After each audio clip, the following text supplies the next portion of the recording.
Assalamu alaikum and welcome everyone to another episode of Daanish TV's English language TV channel, the global voice of the Center for Muslim World Studies.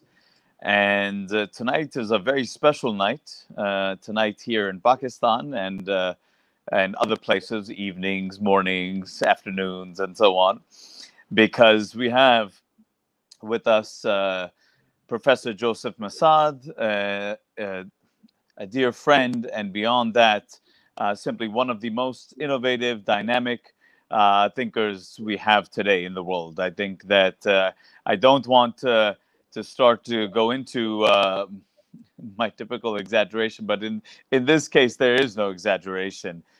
If I really wanted to do something, I would start to rank him as one of these top intellectuals, but we'll put that aside because that may embarrass Brother Joseph Massad too much. He's a professor at Columbia University of Arab Politics, Intellectual History, and well-known books, Desiring Arabs, and his most recent one of my favorites, Islam in Liberalism.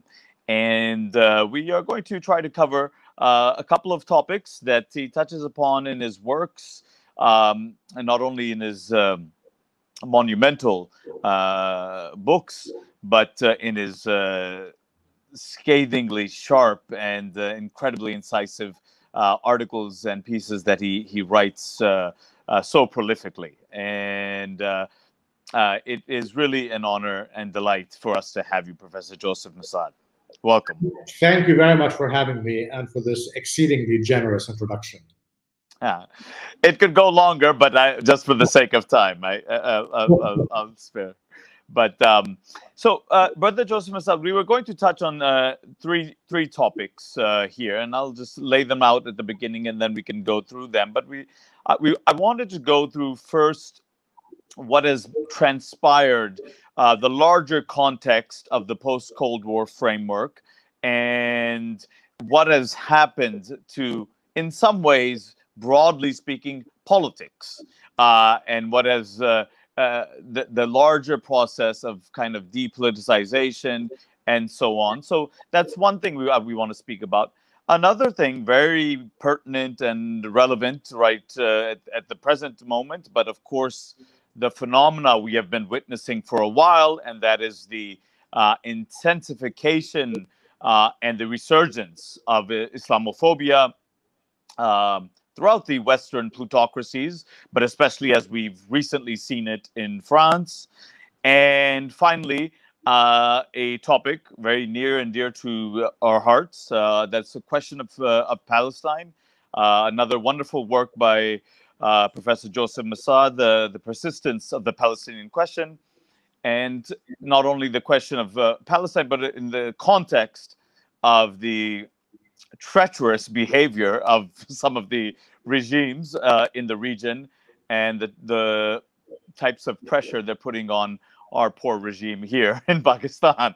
So these are some of the topics that I want to touch upon, but going to the first in terms of the post-Cold War context, as a prelude to that, in some ways, we must first recognize the tradition before that, the tradition of decolonization, the anti-colonial sentiments that existed throughout the colonized world, and what type of thought process, what type of praxis did that produce, and how, in some ways, after the demise of the Soviet Union and this post-Cold War context, what were the dramatic differences that then emerged from that older, very anti-colonial militant tradition to what we can call, what Professor Joseph Massad has termed the NGO-isation. So I was wondering, Professor Massad, if you could give some reflections on this topic, first of all. Indeed, I think perhaps speaking about the beginning of the Cold War would be a good prelude to explaining what happened at the end of the Cold War. So what you have, of course, by the late 1940s, early 1950s, the US is very concerned about all these revolutionary decolonizing movements around the world. And as these movements are looking for examples that they might, or allies to ally themselves with, they find, of course, that the US at the time, being a white supremacist apartheid regime, segregationist, under the Jim Crow laws, indeed even the continued oppression and confiscation of lands of Native Americans, who for the first time were allowed to vote around 1948, despite all kinds of institutional obstacles in their way. As a result, of course, these many countries who had just rid themselves of European colonialism and racism did not look favorably on the US example as it presented itself. The Soviet Union presented a better example for them, which of course horrified the United States. And as a result, of course, the pressure of decolonizing regimes and revolutionary movements was such that the US began to desegregate its own institutional structure in the US. In 1954, you have a major legal case of Brown versus the Board of Education to desegregate racially American schools. And of course, this was there was an ongoing African-American struggle against this racism, which goes back, of course, to the beginning of the establishment of the United States. So between the internal struggle and the continuation of that struggle and the external foreign policy objectives of the US, you begin to see a certain change within the US in order to present itself as a viable example for decolonizing countries. Nonetheless, of course, much of the intellectual and political trends across the Third World were revolutionary, mostly socialist, liberationist, and anti-colonial. This situation, of course, was of much concern to the Americans. We know, for example, that the CIA had an important program of cultural propaganda, especially in the 1960s, but 50s and 60s onwards, in order to sway many of these intellectuals through funding of publications, funding of newspapers and magazines and book projects, including translation, publishing houses. The idea was, of course, to spread an American anti-socialist message, and an anti-Soviet message inside these publications. The success rate was low. The US was unable to influence the bulk of the intellectuals of the Third World decolonizing regimes until, of course, the 1980s. The 1980s, is the beginning of the neoliberalization. I mean, it begins in the 70s, but the spread of neoliberalization around the world, which begins in the late 70s, now is institutionalized in the 80s with the arrival of Ronald Reagan and Margaret Thatcher. And of course, the decision was made that the Soviets had to be gone, basically, that more pressure in terms of the arms race in space and elsewhere has to be put on the Soviets, who would not be able to afford it and therefore bring about their collapse, so that finally the US would not have a competitor.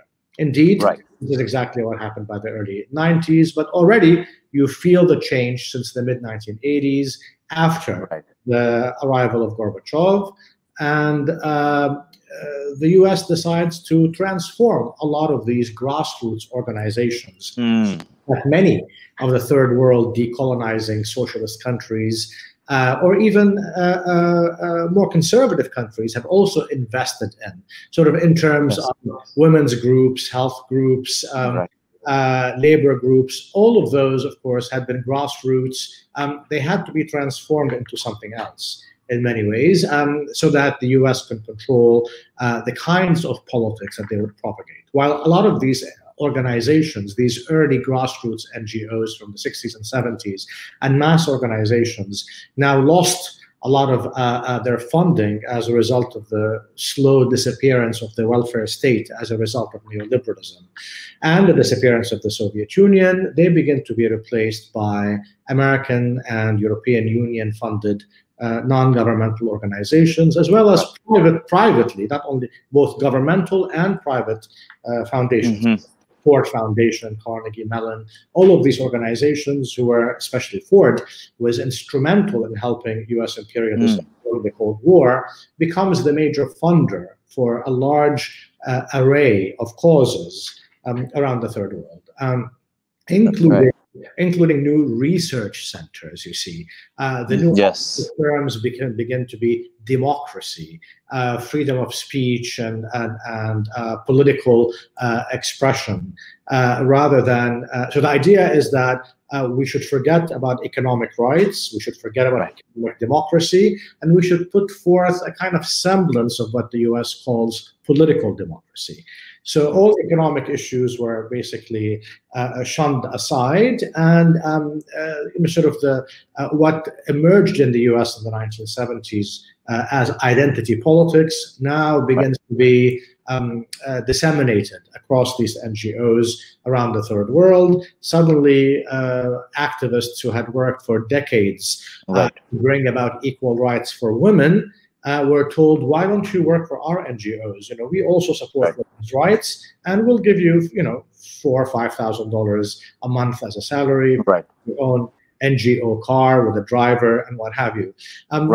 So between, you know, the late 80s and the late 90s, you have a large number of intellectuals and grassroots activists had been co-opted into these NGOs without feeling initially that they had sold out their political commitments, whether to defend women's rights or to defend children's rights, or for the making available of health services to the poor, or things of that sort. But of course, they realized very, very quickly that they do not make policy anymore. The policy is made elsewhere. And initially, you begin to have a lot of white Europeans and Americans running the local chapters of these NGOs. But then very, very quickly, the US realized that the white decision makers can remain at the headquarters in Europe and in the US. And now you can actually bring in all the upper middle class former activists who speak different European languages to preside over local NGOs. Egypt would perhaps be the first economy in the third world to be transformed into a neoliberal economy after 1977 under Anwar Sadat's rule. New York City locally would be one of those places. The pressure placed on communist Poland in the late 70s and early 80s, another example. But soon all of this would be basically a small change compared to the larger structural transformation of places around the third world, from occupied Palestine to Egypt to Jordan and the Middle East to India and Pakistan and Bangladesh to across the third world more generally. The NGOs now have been able to co-opt most of the formerly anti-colonial socialist activists who suddenly overnight became liberal activists for political rights and no longer mentioning economic rights, presumably except their own in terms of negotiating good salaries and a good package. But beyond that, the question of economic rights was again shoved aside in favor of sort of liberal definitions of political rights.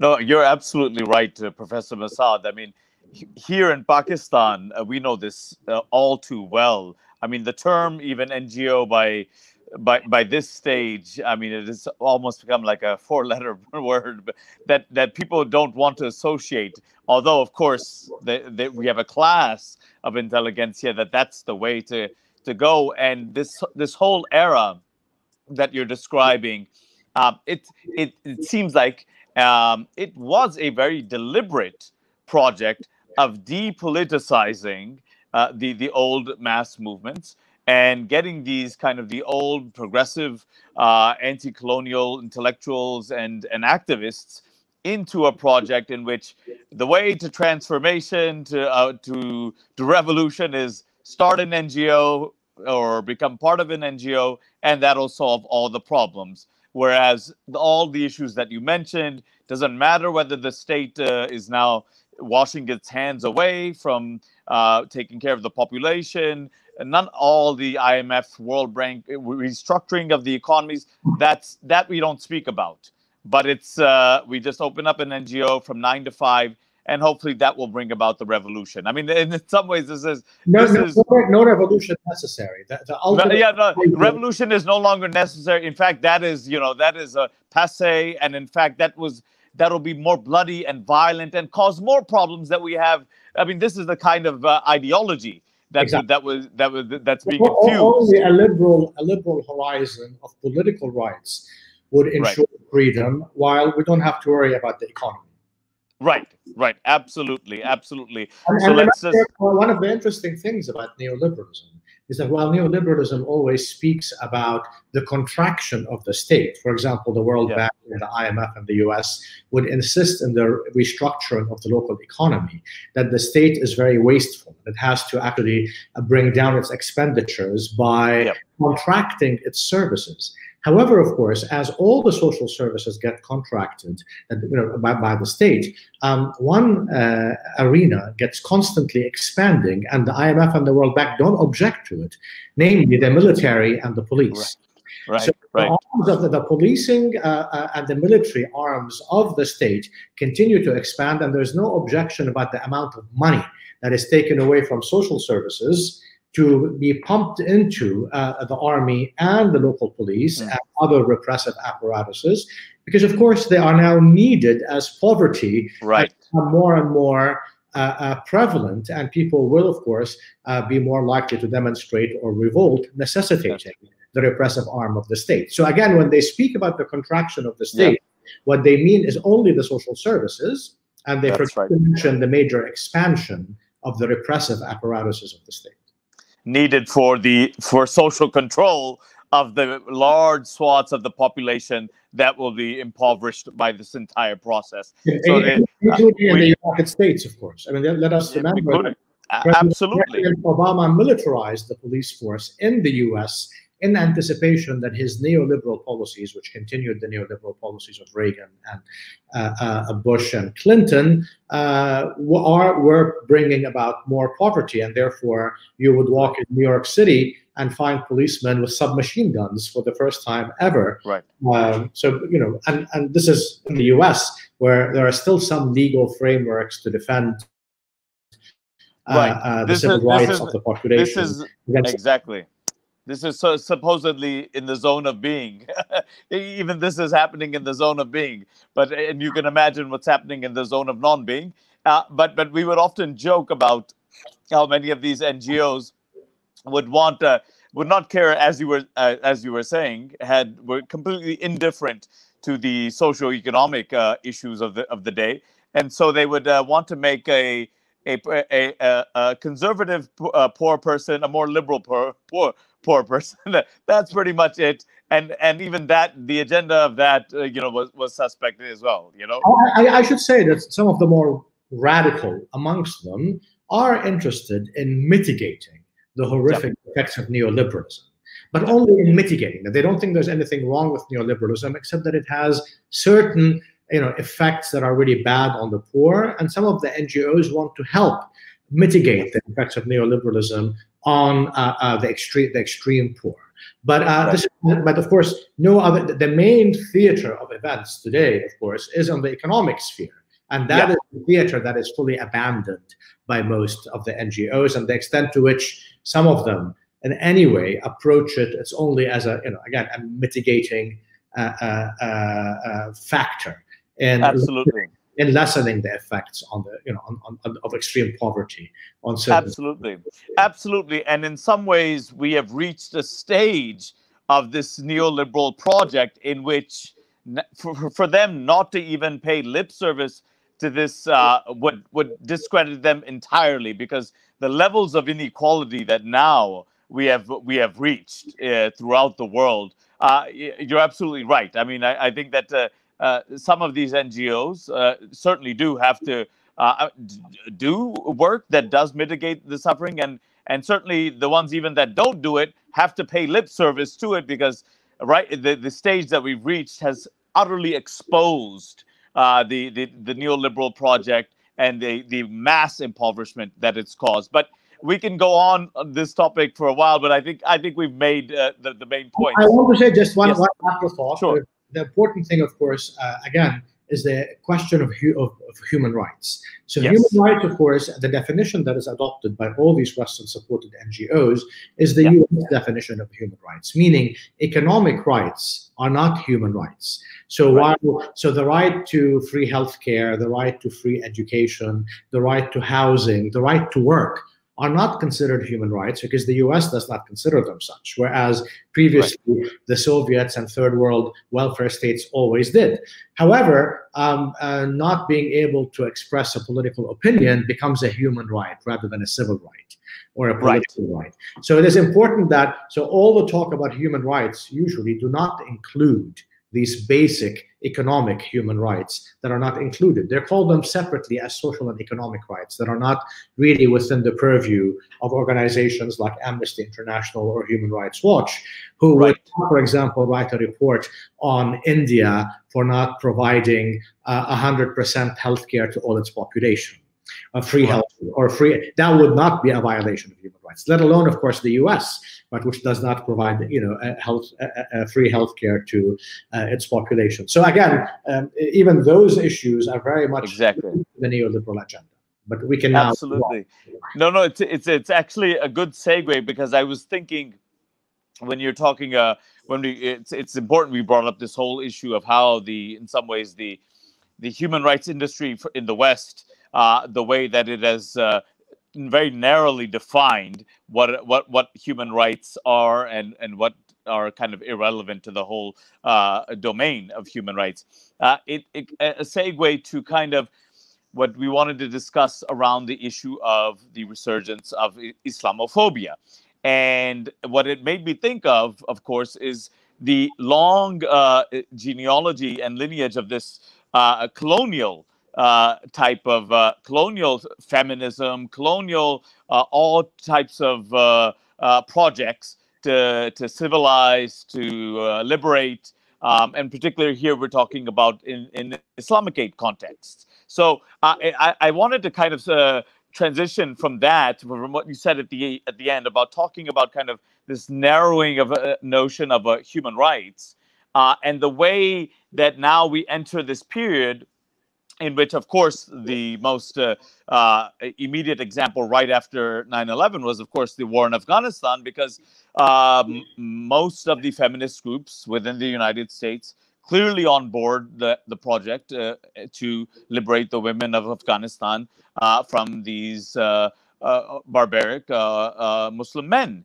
And so, and that has a long history going back to colonial feminism. And I wanted to perhaps begin the discussion of Islamophobia by this whole the history of that. I think this is a good segue, especially as one of the issues about human rights that are basically articulated by US and West European liberalism is that these culturalist conceptions of rights, of European rights, are universalized, are thought of as applicable around the world, as opposed to a specific kind of European Protestant or secular, which is one and the same, type of culture that produced them.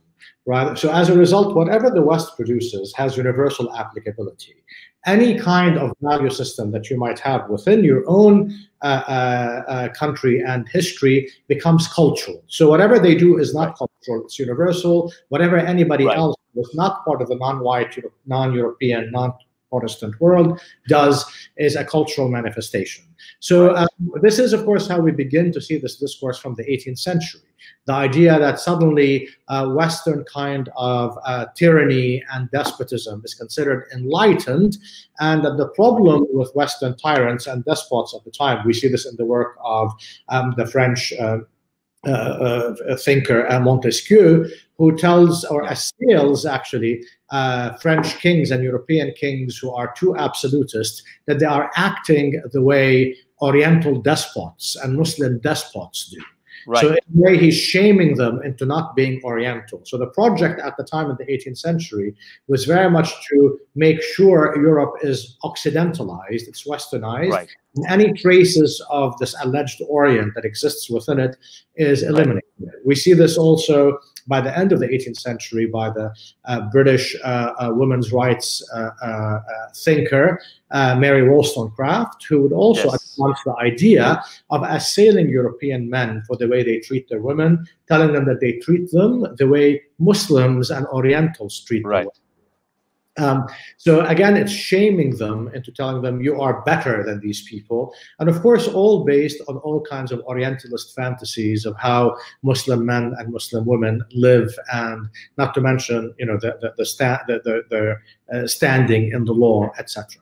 So this begins, of course, the idea from the 19th century of colonial feminism, although there are some brackets on it sort of by the late 19th century because of the Victorian era, where the problem begins to be seen as the debauchery of Muslim men and Muslim women who do not seem to abide by the more strict sexual values of the Victorian period. As we know, by the 1950s and 60s, as the so-called sexual revolution takes place in Europe, we're told then that Muslims are actually very repressed sexually. As before, we were told they were debauched and open compared to a repressive Europe. Now they become very repressive compared to a liberated Europe. But yes, so for example, many of the colonial officials in the 19th century who would support the rights of women, say, in Egypt, Lord Cromer, basically the British viceroy who ran Egypt, opposed women's suffrage in Britain, but spearheaded the campaign of so-called unveiling of urban upper-class Egyptian women. As you might know, the majority of peasant women in Egypt did not feel at all. It was a class issue for both Muslim and Christian Egyptian women. Nonetheless, so you see this kind of colonial feminism of a way to control many of these countries and transform their cultures. We see how France began to do this in trying to create a new kind of Islam in Algeria, as the British were trying to do the same in India.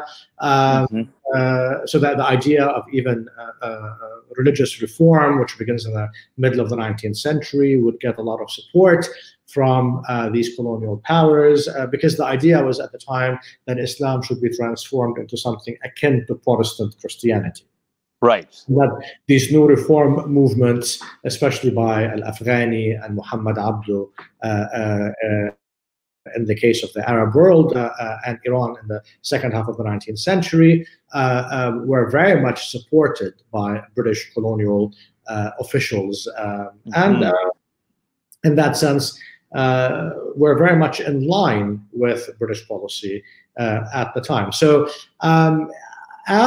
So we should not confuse sort of, you know, the colonial Orientalism, which begins in the late 18th century, mostly an anti-Ottoman idea. Although, of course, you know, the colonial powers were now in possession of vast lands where majority of the populations lived.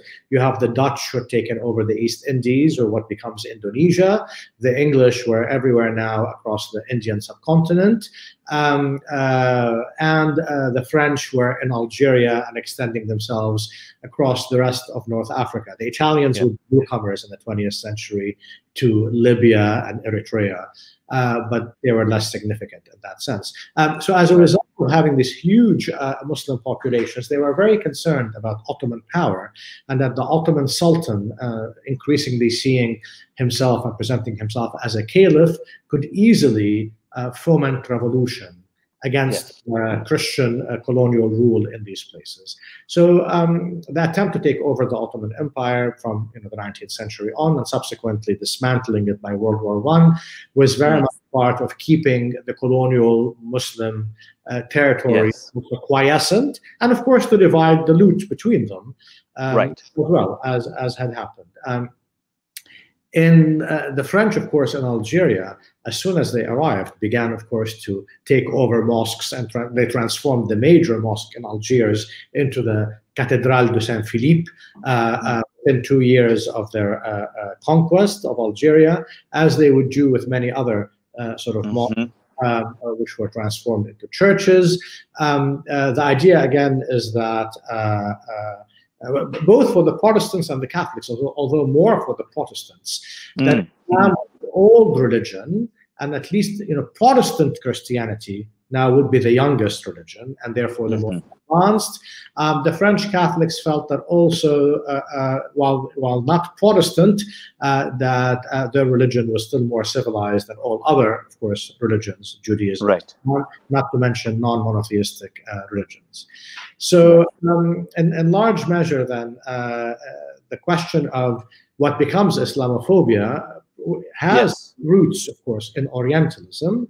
However, things would change, of course, after the end of colonialism, especially after World War II. Remember, many of the Muslim populations of the colonies were brought in to fight Europe's wars during World War I, and also as cheap labor. So, for example, tens of thousands of Algerians would come to France during World War I or even before as cheap labor and would settle there. So today, French racists, when they speak about French Muslims as if they're immigrants or guests, forget that most of them have been there for probably 100 years, right? Exactly. Gone there before World War I, and certainly are a lot more French than someone like, say, Sarkozy, who's of Hungarian and Greek origins, whose family died way before many of the Muslim Algerians or North African populations.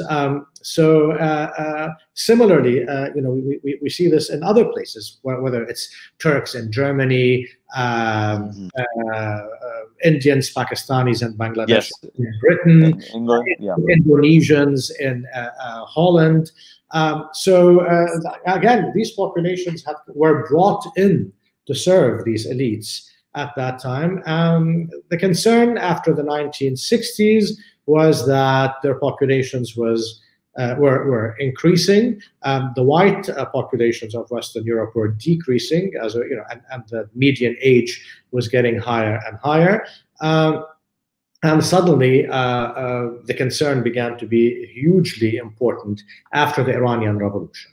The idea that a new form of Islam. At the time, they were concerned, but they were concerned about the more conservative Sunni regimes who thought could be threatened by the Iranian Islamic Revolution in the late 1970s. So you begin to see this discourse about Islam and terrorism, Islam and conservatism. The issue of the veil is again brought up again after about 60 or 50 years of less attention to it. And again, of course, the question of the veil, even in Algeria, as we know, was the anxiety by the French that they could be seen by Muslim women without being able to see them. The idea that they have to be exposed and be visible to white colonial soldiers was very, very important. And usually the system of surveillance that the West has put since the beginning of the Enlightenment, what the French philosopher Michel Foucault talked about, this attempt at a panoptical view of the world, of surveilling the world, becomes, of course, important that only the European powers and the European bourgeoisie should not be made visible in its exploitative practices, but all its potential victims and actual victims must be exposed, unveiled, they can be surveilled. So there's a multiple sort of layers to the question of sort of the idea of Islam as the enemy and Islamophobia. The situation becomes worse after 9/11. Okay. Yeah. And in fact, I wanted you. I mean, when you were speaking earlier about during the Cold War and all of the type of propaganda stuff that was propagated throughout the world, and in some ways, in the post 9/11 world, we have seen a similar phenomena sitting here in Pakistan and all over throughout the Muslim world. We have seen, these Muslim outreach programs under various administrations. When we often joke about, the United States is a deeply kind of a very principled, secular society, doesn't want to try to establish any type of religion, separation, spending billions of dollars trying to create a type of Islam. What is that? So in some ways, but not only that, exactly that. The U.S. is one of the most religious societies, right? Over 90% of Americans belong to Christian denominations. Right. And so in that sense, unlike Western Europe, which is less religious on average, the Americans have always been the most religious of industrialized societies. Yep. Of course, if you have the British being interested in producing a liberal Islam along with the French in the late 19th century through the 1940s, you begin to see also the British and the Americans beginning to be interested in creating a jihadist Islam in the 1950s to fight communism. So, and to fight third world socialist anti-colonialism, whether in Indonesia, whether in Afghanistan, but also in the Soviet Union. Remember, a lot of there was a huge campaign against the Soviet Union that it allegedly oppressed Soviet Muslims, and that Muslims should not support the Soviet Union in that sense, and should condemn it. And therefore, the support for jihadist groups against communism in the Soviet Union and elsewhere would begin in earnest in the 1950s. Oh, yes. And we see the end of that, or not really the end. The Afghanistan situation would also spill over into Syria after 2011. Yes. Syria, which I call Afghanistan Part 2. Yeah. Afghanistan Part 2, with basically even ISIS and Al-Qaeda supporters being funded by different American or French or British outfits. So that's one project. And a parallel project is to produce a liberal Islam, the Islam of so-called human rights defined by the US, reducing women's rights not to their economic rights as women's groups had fought for since World War I across the third world and other parts of the world, Eastern Europe and the Soviet Union, but rather it became about women's ability to become entrepreneurs and getting sort of a small loans to have unproductive businesses that would not even get them out of the poverty in which they found themselves. So the agenda of these rights changed, and the idea is that somehow Islam is opposed to women's rights, right? When, of course, until women got some rights to inherit in Western Europe and in the US at the beginning of the 20th century, women had always had that right before and after Islam, of course, which was guaranteed. And independence, financial independence, where husbands don't have legal right to intervene in their wives' finances. In any case, so you basically you're absolutely right. This begins to be the new parallel. So you have two projects. One, create a Protestant like Islam acceptable to the European and American white left liberals, and on the other hand, a jihadist Islam that is condemned as obscurantist, but is necessary to bring down regimes that we hate, like the Syrian regime, like the previous regime, etc. So, no, absolutely. And just to end this part of it, Professor Massad, the whole issue of Islamophobia in that sense, and particularly as it has unfolded, obviously throughout the war on terror, although now we're, as we've been discussing, by the end of it, by the end of this ongoing permanent war, the past few years, we have the past several years, because we have once again needed that jihadi Islam, and that so we then support these folks from Libya to Syria and so on and so forth. And now all of a sudden, terrorism and the war on terror is not even part of the national security defense documents. It's now great power rivalry, China, Russia, and the war on terror. Whatever happened to that, we don't know. But remember, there's blowback from this, because when France made it possible for some of the poorer French Muslims to join the Syrian jihadists and headshots, which it was funding in different kinds of ways. When they came back, they are the ones who would commit certain kinds of terrorist acts for which the entire Muslim community is blamed are innocent, and the only guilty party besides the people who commit these acts is the French government, of course. And remember, during the alliance with the Saudis since the 1950s, when the Saudis were subcontracted by the US to fund religious education and to create a certain Saudi version of Islam to educate Muslims around the world, it was these Saudis with their money who would send imams to actually teach Muslims in France and in Germany and in Holland what their Islam should be like. So the extent to which there's been any radicalization among young, poor, religious Muslims in France or in Germany, this was all part of government policy since the 1950s and 60s to educate them in anti-communist Wahhabist Saudi Islam, and subsequently to help them also volunteer to join jihadist groups in Syria or in Libya. Absolutely. This is the question that no one asks, that these guys were so easily able to go and facilitated to go to Syria, to these places to fight. And then when they come back, and then we kind of ask, where did these people come from, and so on. And you're absolutely right. It's not just this.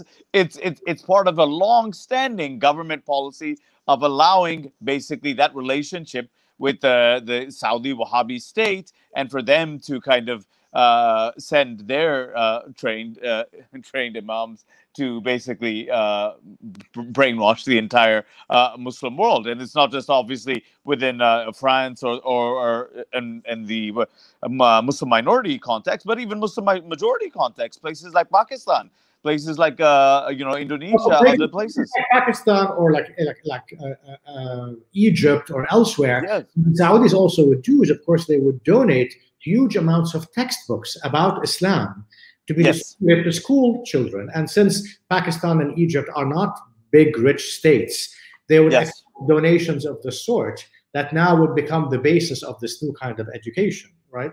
So, absolutely. In that sense, it was not just a matter of sending imams and mosques, but actually printing, millions of books about Islam that are distributed for free across populations that could not afford to buy these books otherwise. And then, of course, training these people. But remember, sort of what happened in France recently is also take two. We've already seen this in the 1980s with returnees from Afghanistan who began to attack the Saudi state or the Egyptian state.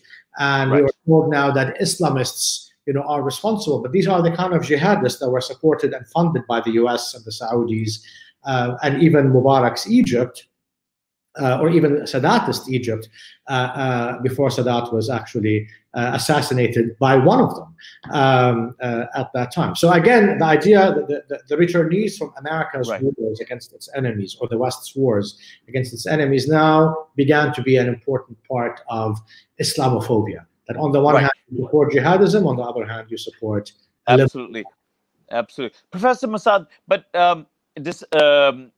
however important these specific policies that these Western plutocratic governments have engaged in, that have produced this blowback.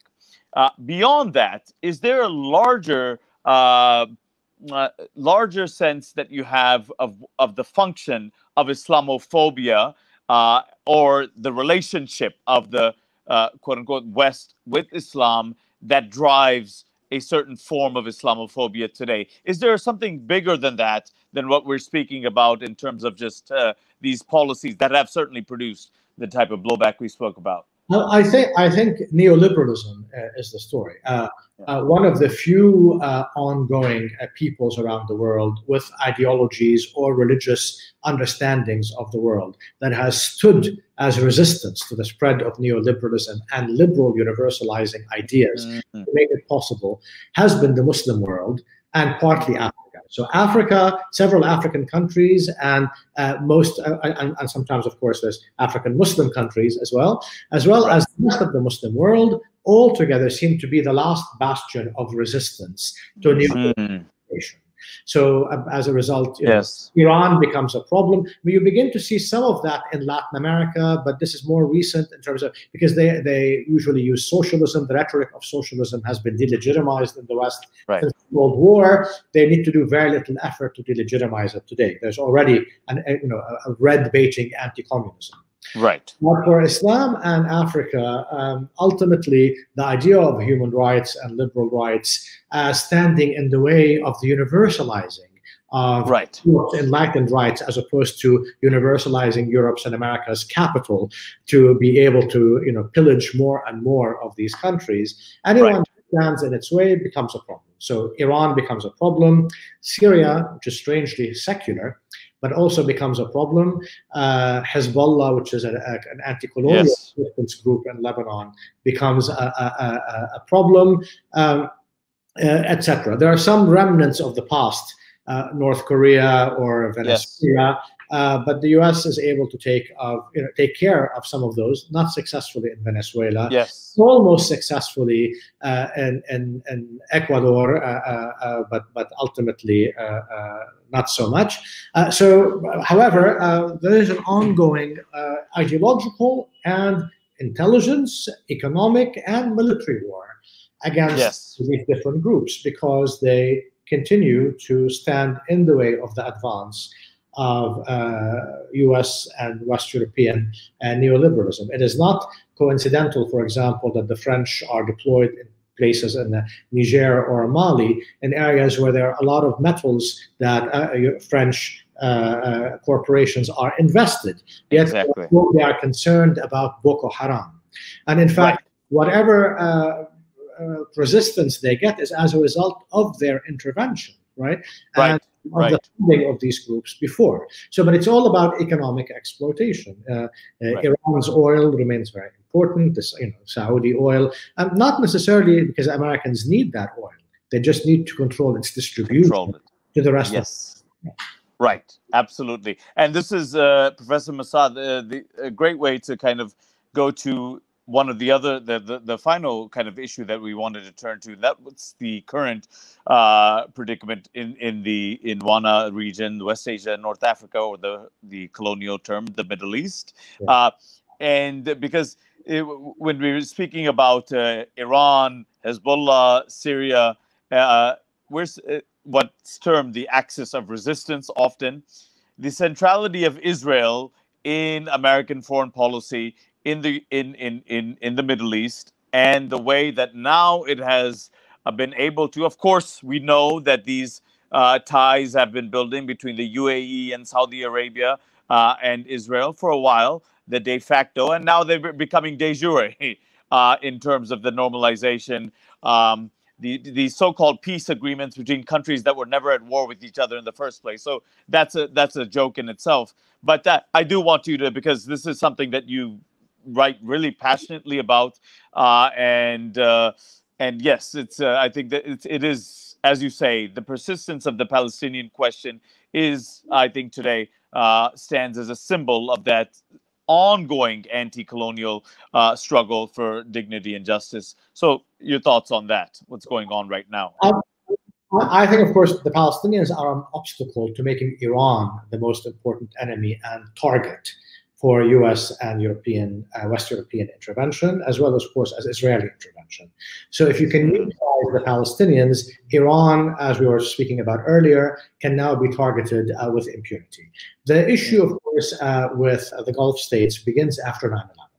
As a result of a large number of Saudis who were involved in the 9/11 attacks, the US Congress and the US media became exceedingly hostile to the Gulf oil families, the ruling families, especially the Saudis, but others as well. The Saudis, the Qataris, and the UAE became very, very concerned about this bad press they were getting, and realized after 9/11 that the only way back into getting less hostile and hopefully more friendly American media coverage and less hostile attacks in Congress would be to cozy up to the pro-Israel US lobby. So this became the way to try to reduce the amount of hostility, both popular, media, and congressional, against the Gulf regimes, because they were seen as complicit, or at least having aided or having been the place who originated the hijackers and the attackers of 9/11. A lot of money, you begin to see very, very quickly all kinds of sub-rosa kind of relationships between Qatar on the one hand and Saudi Arabia on the one hand, and the UAE on the one hand, and Israel. But they were not very quick. In the case of the UAE, In 2006, one of its major companies, the Dubai Port Company, that had won this big contract to administer, I think, 6 to 10 American ports, ultimately lost it after it was approved by the US government as a result of a major pro-Israel lobbyists and congressmen who campaigned against the Dubai company, that it becoming in charge of American ports is a national security threat. So they ultimately lost the deal. The UAE realized that it had to redouble its efforts to cozy up to Israel and the Israel lobby, which it immediately did. So much so that by 2018, it began to get all kinds of new deals. Its companies began to get new deals at American ports without voices of the Israel lobby being raised. Indeed, the very same company that the US lobby, that the pro-Israel US lobby prevented from executing the deal it had signed back in 2006, has recently signed a new deal with the Israeli port authorities in Haifa. So, as a result, you begin to see that these governments understood that the way back into the heart of the American media and Congress and popular discourse is through cozying up to Israel, with whom they now shared sort of also Iran as an enemy. And the Palestinians had ceased to be of any importance some time ago. Remember, support for the Palestinians by these regimes back in the 1970s was not ideological, but political. They supported the PLO in order to de-radicalize it. They supported Yasser Arafat Fatah movement, which was the least radical, and the hope was it would become less radical. Palestinian revolutionary groups at the time had supported many of the revolutionary Arab groups against these regimes. Revolutionary groups fighting in Oman, fighting in Bahrain, student groups, workers groups in Saudi Arabia and elsewhere, in Yemen, in Morocco. A lot of these conservative Arab regimes supported and funded the PLO on condition that the PLO no longer support their own revolutionary groups that sought to grow them. By the 1980s, by 1982, the PLO is defeated in a major Israeli invasion of Lebanon supported by the US. So its military might was suddenly reduced considerably, and it was expelled from Lebanon. Its new headquarters would be hundreds of miles away from Palestine in Tunisia. Around that time, of course, increasingly, the revolutionary groups across the Gulf had died down or were defeated by repressive measures. With, at the time, the Shah of Iran was a major ally of these countries, of these oil ruling groups, and he helped bring his army to subdue their revolutionary opposition. So finally, by the late 1980s, the Soviet Union was disappearing, which meant the diplomatic support for the Palestinian struggle was gone with the disappearance of the socialist camp. Around the same time, of course, Iraq invades Kuwait. The PLO and Jordan refused to support the coalition invasion of the Gulf and wanted to resolve the issue internally inside the Arab world. This was taken to mean that they supported Saddam rather than Kuwait, and all funding for the PLO was stopped. So the PLO now is no longer needed. It was no longer a threat that could support revolutionary groups, that could unseat these ruling groups. There was no diplomatic international support for the Palestinians after the Soviets and the socialist camp had disappeared, and the transformation of most of the third world intellectual and political elites into liberals and neoliberals. So as a result, there was no reason to support the Palestinians and alienate Israel when Israel could harm their interests in the US so brilliantly well. So as a result, they decided Iran is the real threat to their regimes. Israel shares that enmity, and the best thing of how to proceed is to actually completely neutralize the Palestinian struggle, support Israel, normalize it, and continue the war against Iran in alliance with the US and Western Europe. Absolutely. Two final questions, and as briefly as you can, Professor Massad, even though they are pretty pretty central questions in terms of understanding the dynamics taking place around Israel and the Middle East. One is, of course, the not so old, but the debate around the United States and its relationship with Israel. What determines that the closeness of that relationship? Is it the old Chomsky position that Israel is a strategic asset for the United States in the Middle East, or is there the other point of view, Walt Marsheimer, that in fact the Israeli lobby, even defined broadly within the United States, exerts such enormous influence on American foreign policy? Or is there another third theory presented by Professor Joseph Massad that explains this? No, I mean, I listen. First of all, you have to remember, Israel as a European colonial settler state shares that colonial settler history with the white supremacist U.S. settler colony. So there's that kind of a shared history. And we both have a religious ideology to justify also much of the settler colonialism, including their expansion, manifest destiny, and what have you. America is the promised land. So that's one important, of course, issue. Now, the theory that the pro-Israel lobby is enormously powerful is not wrong. It is powerful, but it is powerful because it serves U.S. interests, not because of anything. Remember, in the 1950s, you had the China lobby, what was called the China lobby, which made sure that the U.S. would not recognize the People's Republic of China until 1972. Remember, the People's Republic's seat at the UN could not be occupied because of opposition by the U.S. Taiwan occupied it.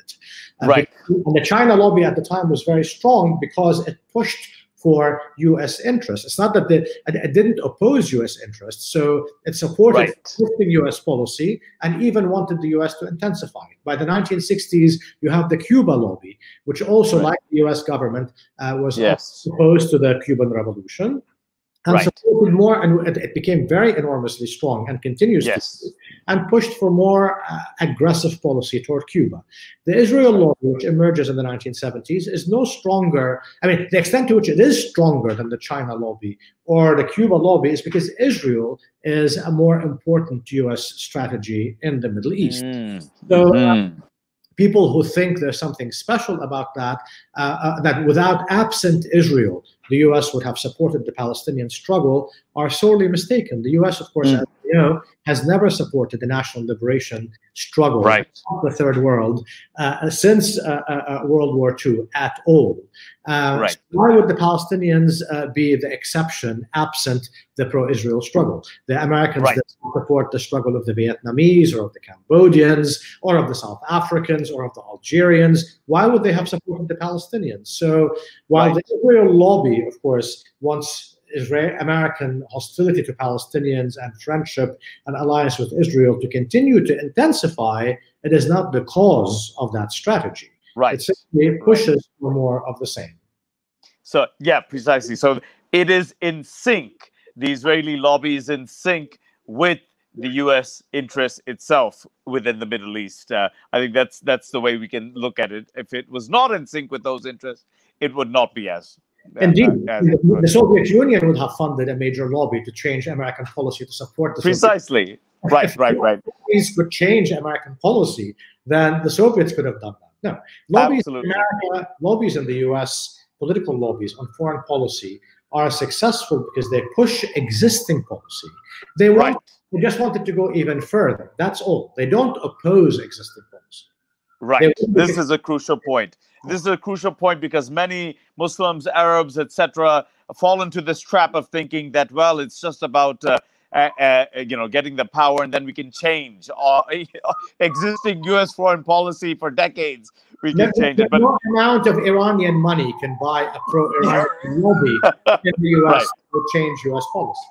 Brilliant. Yeah, no, that's exactly what I wanted. And the final question is a very selfish question for us here in Pakistan right now, but it's very much related to what's going on, and that is this so-called normalization process with Israel, recognizing Israel that has now come from the UAE, Bahrain. We expect Saudi to follow soon, and the Sudanese have been pressured to do it, and the Pakistanis are being pressured. I mean, something unthinkable absolutely unthinkable, and it's still unthinkable to 102% of the population of the country.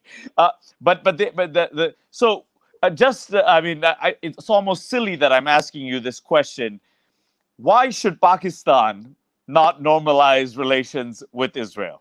Well, I mean, I remember, I mean, the Sudanese, for example, were given an important bribe that they would be taken off the US list of terrorist countries if they recognize Israel. And of course, the recognition of Israel, yet again, I mean, because of how strongly connected Israeli policy is with US imperial designs in the region, in fact, globally. Remember, Israel has served US imperial designs globally in Central America and Southern Africa. Not only in the Arab and Muslim world. You know, it was the Israelis were the biggest allies of apartheid South Africa, of the Central American dictatorships in the 70s and 80s. And when the US could not send arms to these dictatorships, it would subsidize Israel to do so. So in that sense, the Sudanese are not enamored of the Israelis. They are enamored of gaining, again, a position in international politics and trade and sort of on the diplomatic circles that would reintegrate them in the international system. And the US tells them the price is for you to normalize with Israel, because that idea would be important in the war against the genocidal Saudi war against Yemen, and hopefully a similar one that they would like to do against Iran. Pakistan is a country that is adjacent to Iran and to Afghanistan historically. As you know, Pakistan had been subcontracted during the Afghani war by the US time. Clearly, the hope is that it could be subcontracted yet again for a possible war on Iran.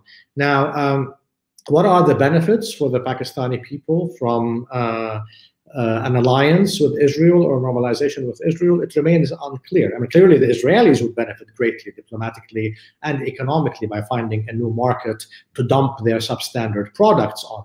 But nonetheless, and of course, some of the Pakistan neoliberal capitalist elites might find it also very civilized and European-like to befriend a country. Oh, yes. In our English language media, you have this. People. What's wrong with it?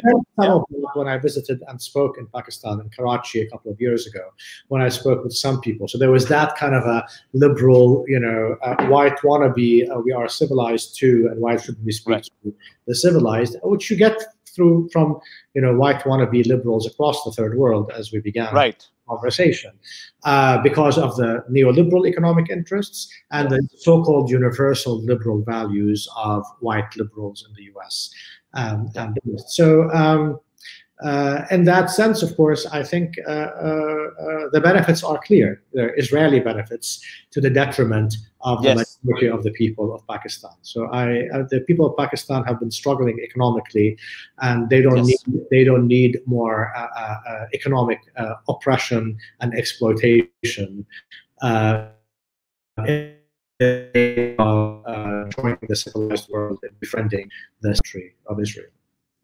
Right. And of course, as you may know, the Prime Minister Imran Khan has spoken very forcefully about the Kashmiri struggle, which is also under a very brutal military occupation right now. And you see it adopting the Israeli playbook of now settler colonialism, bringing in Indian settlers into Kashmir.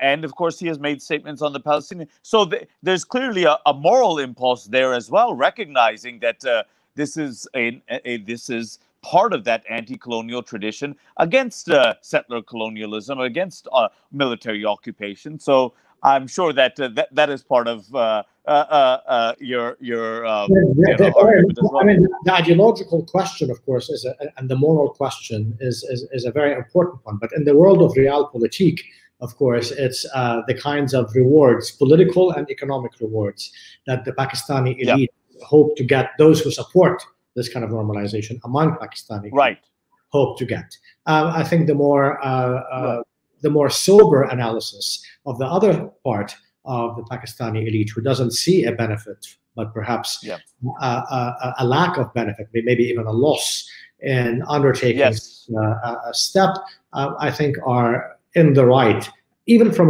not from a ideological, but from a kind of a sober analysis of the situation.